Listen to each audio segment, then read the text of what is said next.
નમસ્કાર મિત્રો, સ્વાગત છે તમારું ફરી એક અમારા નવા વિડીયોમાં. મિત્રો, બહુ બધા સબસ્ક્રાઈબરોએ અમને કીધેલું છે કે ફાડા લાપસી બનાવો. અમે મોહનથાળ તો બનાવી દીધો, પણ ફાડા લાપસીની પણ બહુ બધી ફરમાઈશ આવેલી છે. તો આજે ફાડા લાપસીની ફરમાઈશ પણ પૂરી કરી રહ્યા છે. આજે તમને એકદમ પરફેક્ટ માપ સાથે એકદમ સ્વાદિષ્ટ ફાડા લાપસી બતાવવાના છીએ. તો વિડીયોને શરૂઆતથી અંત સુધી પૂરો જો. આપણે ફાડા લાપસી બનાવવાની શરૂઆત કરીએ. મિત્રો, ફાડા લાપસી બનાવવા માટે સૌપ્રથમ આપણે સામગ્રી જોઈ લઈશું. સામગ્રીમાં વધારે તો કંઈ છે નહીં મિત્રો, અને બધાને ખબર પણ હોય છે, પણ અમે બતાવી દઈએ છીએ. અમે એક બાઉલ લીધો છે, એક સરખા માપના જ બાઉલ લીધા છે. હા, ત્રણેય બાઉલ એક સરખા માપના લીધા છે.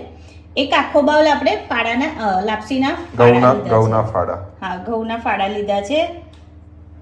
એ જ માપના માપથી અડધો બાઉલ આપણે ઘી લીધું છે અને અડધો બાઉલ ખાંડ લીધેલી છે. બસ આ જ માપ છે. હા, તમે 2 બાઉલ લેતા હોય તો 2 બાઉલ સાથે એક આખો બાઉલ લેવાનો છે, પણ એક બાઉલ સાથે આ જ માપ છે. અને જે આપણે ડ્રાયફ્રૂટ લેવાના હોય છે, કાજુ બદામ લીધા છે અને થોડી કિસમિસ લીધા છે. થોડી કિસમિસ લીધી છે. એક વસ્તુ સામાનમાં મૂકવાનું ભૂલી ગઈ છું, એલાયચી પાવડર આપણે નાખીશું તારે બતાવી દઈશું. ઓકે, તો ચાલો આપણે બનાવવાની પહેલા શરૂઆત કરીએ. ઓકે, એના માટે આપણે સૌપ્રથમ ગેસ ચાલુ કરી લઈશું. ત્યારબાદ આપણે ગેસ ઉપર કુકર લઈ લઈશું. કુકરમાં આપણે જે અડધો બાઉલ ઘી લીધું છે એ બધું જ એડ કરી લઈશું.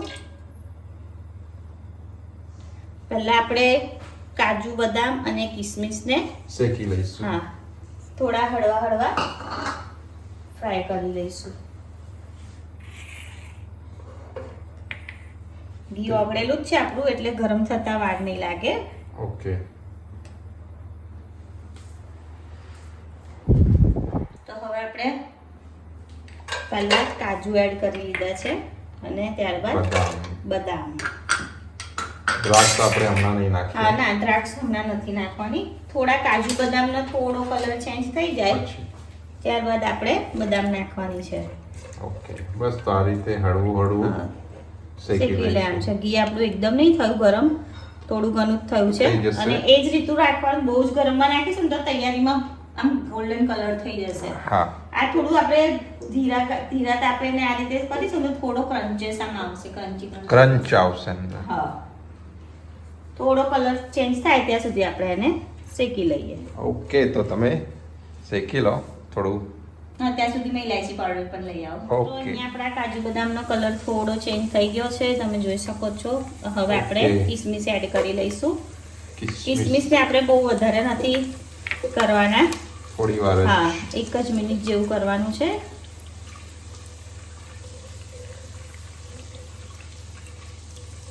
કિસમિસ પણ જો સરસ થઈ ગયા છે.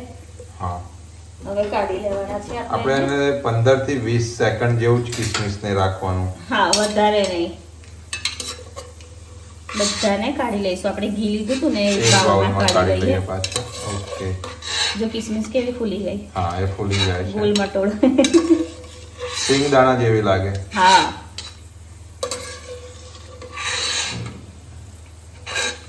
ઓકે, મિત્રો, આપણે બધા ડ્રાય ફ્રૂટ્સ ને અને કિસમિસ ને ઘીમાંથી કાઢી લીધા છે.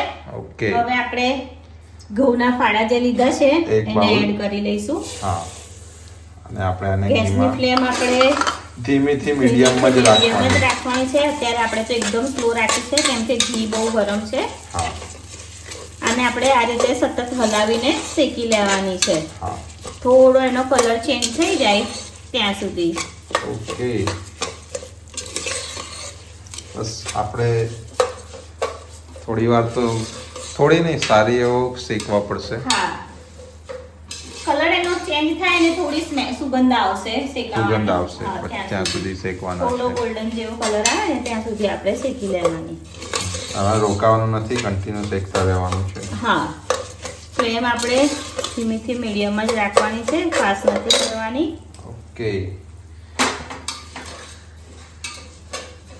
તો આપણે એનો કલર બદલાય અને સુગંધી આવવા લાગે ત્યાં સુધી તમે શેકી લઈએ. બરોબર મિત્રો, 5 મિનિટ જેવું થયું છે અને આપણા ફાડા લાપસી ઘઉંના ફાડા સારી રીતે શીખાઈ ગયા છે, જોઈ શકો છો. એમાંથી મસ્ત સુગંધ આવે છે. સુગંધ પણ આવે છે અને એનો કલર પણ ચેન્જ થઈ ગયો છે. Yes. તો હવે આપણે ફ્લેમ ધીમી કરીશું અને ધ્યાનથી આપણે પાણી એડ કરવું પડશે. આપણે જે એ જ બાઉલનો માપ લીધો છે. એક બાઉલ આપણે ફાળા લીધા છે તો એની સાથે આપણે 5 બાઉલ પાણી લેવાનું add છે. કરવાનું તો આપણે એક્ઝેક્ટ 5 બાઉલ પાણી રેડી છે. હા, આપણે ફ્લેમ ધીમી કરી દીધી છે. તમે મોબાઈલ એકદમ નજીક ના લાવશો. નહીં લાવું. હા, પાણી રેડતી વખતે બહુ જ ધ્યાન રાખવું હા. પડશે. 1 બાઉલ થયો, હવે વાંધો નહીં. 2 બાઉલ આખા ભરો ને. હા, તાકાત છે, થોડું છે. 4 પાંચમાં ખૂટશે.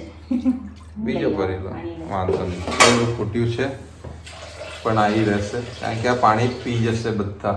હા, આ 5 બાઉલ. પાંચમું બાઉલ. અહીંયા આપણે 5 બાઉલ પાણી એડ કરી દીધું છે. હવે આપણે સારી રીતે મિક્સ કરી લઈશું. સાઈડ ઉપર ફાડા ચોટ્યા હોય તો એને વચ્ચે કરી લઈશું. મિત્રો હવે આપણે મીડિયમ ફ્લેમ ઉપર 5 વિસલ બોલાવવાની છે. ઓકે. કુકરને ઢાંકણ બંધ કરી દઈશું. ગેસની ફ્લેમ ફાસ્ટ નથી રાખવાની. ફ્લેમ ફાસ્ટ રાખીશું તો પાણી જલ્દી વળી જશે અને આપણા જે ફાડા છે એ થોડા કાચા રહી જશે.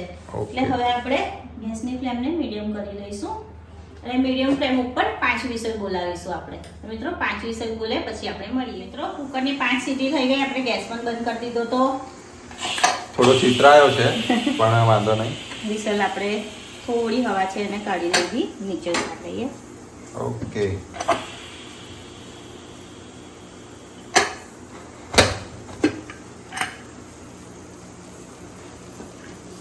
ચડી ગઈ છે આપણી હા, સરસ ચડી ગયા છે. લાપસીના ફાડા બહુ જ સરસ ચડી ગયા. તમે જોઈ શકો છો. વરાર આવે છે. હા, એકદમ મસ્ત. ગરમ છે થોડું. સરસ ચડી ગયા છે. બતાવું. ઘણા મિત્રો પાણી જે રેડી હોય જોઈ લો, એકદમ ગરમ પાણી રેડતા હોય છે પણ તમે ઠંડુ રેડો તો બી કઈ એટલો વાંધો નથી આવતો. કઈ જ નહીં પ્રોબ્લેમ આવતો. આ તો કેવું બધાની અલગ અલગ સ્ટાઇલ હોય. હું તો ઠંડુ જ પાણી એડ કરું છું તો મિત્રો. પણ મસ્ત જ થાય છે. હા, તમે જોયું છે, અમે બતાવ્યું જ છે. આપણે નોર્મલ ઠંડુ મીન્સ આપણે નોર્મલ જે પાણી હોય એ જ પાણી મેં એડ કર્યું છે. તો પણ તમે જોઈ શકો જે ગરમ પાણીમાં આપણે થાય છે એ જ રીતની થાય છે. એ જરૂરી નથી કે આપણે ગરમ પાણી જ યુઝ કરવું. આપણે ફરી ગેસ ચાલુ કરવું પડશે. હા, હવે આપણે ગેસ ચાલુ કરી લઈશું. આપણા કુકરને ફરી આપણે ચડાવી લઈશું ગેસ ઉપર. એકવાર સારી રીતે હલાવી લઈશું. તો હવે આપણે એમાં ખાંડ એડ કરી લેવાની છે. ઓકે. આપણી અડધો બાઉલ હા, અડધો બાઉલ ખાંડ હતી આપણી. ખાંડને સારી રીતે મિક્સ કરી લઈશું. મિત્રોને એવું લાગતું હોય કે ઘી કદાચ ઓછું હોય તો તમે આમાં તો ઉપરથી એડ ઉપરથી કરી શકાય કરી શકાય છે. કોઈ ઉપરથી એડ problem કરી શકાય છે. હવે આ ખાંડનું પણ પાણી છૂટશે એટલે આપણે ખાંડનું બધું પાણી બળી જાય અને સાઈડ ઉપરથી ઘી છૂટું પડવા લાગે ત્યાં સુધી આપણે આને મીડિયમ ફ્લેમ ઉપર થવા દેવાની છે. અત્યારે આપણે એકદમ ફાસ્ટ છે. ઓકે. આપણે મીડિયમ ફ્લેમ કરી દીધી છે પણ ધ્યાન રાખવાનું નીચે ચોટે નહીં. વચ્ચે વચ્ચે આપણે હલાવતું રહેવાનું. ખાંડ ઓગળશે એટલે હજુ થોડી ઢીલી થશે. ખાંડનું પાણી થઈ જાય, થોડું ઘી છૂટે ત્યાર પછી આપણે ઘી છૂટે પછી ડ્રાય ફ્રૂટ્સ આપણા અને ઇલાયચી પાવડર નાખવાના. તૈયાર. પછી આપણી લાપસી. ઓકે. ઘી આપણે વધતું ઓછું લાગતું હોય તો ઉપરથી એડ કરી શકો છો. ઓકે. મિત્રો અહીંયા આપણું ખાંડનું બધું પાણી બળી ગયું છે. થોડું ઘી નાખવાની જરૂર દેખાઈ રહી છે. ઘી થોડુંક જરૂર પડી છે નાખવાની. આપણે નાખી દઈએ. પહેલેથી વધારે ઘી નાખી દે ને તો આપણે પેલી મોહનથાળ જેવું થાય. ના, મોહનથાળ જેવું એવું નહીં. મોહનથાળ જેવું તો ના જ થાય આમાં. પણ કેવું વિસલ બોલે ને તો ઘી બહાર આવી જાય. આ તમે જોયું જ કુકર આપણું કેટલું સરસ હતું. એટલે ઘી બધું બહાર આવી જાય ઉભરાઈને. એટલે પછીથી એડ કરીએ ને તો ચાલે. 1 2 નહીં 4 ચમચી આ ચાલી રહે. પછી વધારે કઈ હોય ને તો પછી પ્રોબ્લેમ થઈ એના કરતા પાછળથી એડ કરી દેવું બહુ સારું. એ જ મસ્ત હવે લાગે છે. બસ હવે બસ ખાલી ઘીની થોડી કમી હતી. થોડી વાર આપણે થવા દઈએ. બસ 1 મિનિટ જેવું જ આપણું ખાંડનું પાણી તો બળી જ ગયું છે. ઓકે, એના પછી ડ્રાયફ્રૂટ નાખી દઈશું. હા, આપણે અત્યારે ઇલાયચી પાવડર નાખી દઈએ એટલે થોડી અંદર એની સ્મેલ થઈ જાય. ઓકે. થાય છે તો આપણે વિડીયો કટ નથી કરતા. ના, બસ ઇલાયચી પાવડર એડ કરી દીધો. હવે મિક્સ કરી લઈએ આપણે.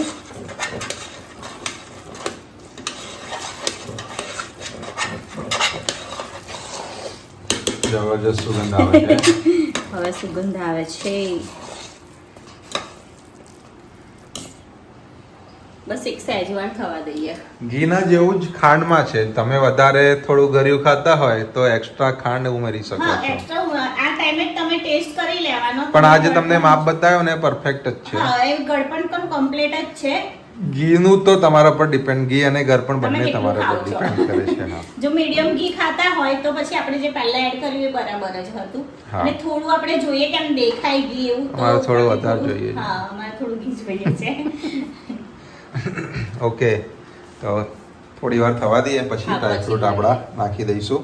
શેકેલા આ સર્વ કરવા માટે રાખેલા છે, ઉપર મૂકવા આ નાખવાના છે. ઓકે, હા મિત્રો 1 મિનિટ જેવું થઈ ગયું છે. તમે જોઈ શકો છો ઘી સાઈડ ઉપરથી છૂટવા લાગ્યું છૂટી છે. ગયું છે અને પેન શું કહેવાય, આપણી લાપસી પેન છોડી રહી છે. હા. મેન આપણે એ જ જોવાનું છે. તો હવે આપણે આપણા જે થોડા ફ્રાય કરેલા હતા કાજુ બદામ ને કિસમિસ એને એડ કરી લીધા છે. હવે મિક્સ કરી લઈશું. બસ આપણી તૈયાર થઈ તો ગઈ છે. તૈયાર છે આપણી આ નાખ્યા લાપસી. પછી અડધી 1 મિનિટ જેવું ફરી આમ મિક્સ કરીને કરી ના બસ દેવાનું. હવે નહીં થવાની જરૂર, થઈ જ ગયું છે. થઈ ગયું છે. એ તો અડધી તો મિનિટ તો આમ બી થઈ જ જશે ને મિક્સ કરવામાં. હા, થઈ ગયું મિક્સ. તો આપણી તૈયાર ફાડા છે લાપસી. આપણી ફાડા લાપસી. ઓકે, કોઈ પણ જાતનું ગરમ પાણી કર્યાની ઝંઝટ વગર ડાયરેક્ટ ડાયરેક્ટ જ. હવે આપણે એને સર્વ કરી સર્વ લેવાની કરી છે. લઈશું. ગેસ બંધ કરી દઈશું. ઓકે, આપણે સર્વિંગ બાઉલ લાવી દીધો છે. ખૂબ જ ટેસ્ટી બને છે. મને બહુ જ ભાવે છે લાપસી. જોઈ શકો છો એકદમ દાણેદાર. કમ્પ્લીટ બફાઈ ગયા છે ફાડા આપણા. ગરમ છે ને હમ. એટલા માટે આ રીતની જ રહેશે. એ તો એ રીતની જ રહેશે.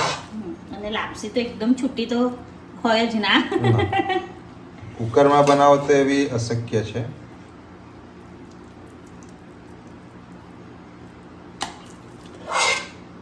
ઓકે, બસ